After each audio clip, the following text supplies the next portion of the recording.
سرحانه في ايه؟ سرحانه في اللي احنا فيه يا اوسكار. الاكل بتاعك يا اوسكار، الاكل بتاعك. المم لهم لمم لهم. تعالى وانا اقول لك يا استاذ اوسكار.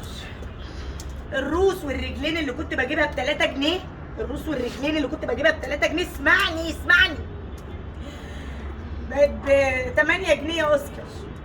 والهياكل اللي كنت بجيبها ب 5 جنيه بقت ب 10 جنيه وب 15 جنيه يا اوسكار. شور عليا بقى، اكلك ايه غير الفراخ واللحمه والحاجات دي؟ اعمل ايه؟ اكلك ايه؟ لا خلاص، انا يوم هعمل لك شوربه وعيش، ويوم رز وعيش، ويوم مكرونه وعيش. طيب ما هي يا اوسكار. ايه الحل يا اوسكار؟ رد عليا. بتقول ايه؟ اخلصي مني وبعيني. ما اقدرش يا اوسكار، ده انت اشرس كلب في مصر يا اوسكار. ابيعك ازاي يا حبيبي؟ ولا يهمك يا اوسكار، الفلوس دي ما تسويش حاجه بالنسبه لك يا اوسكار.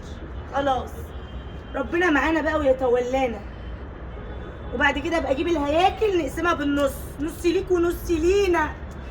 جود اوسكار.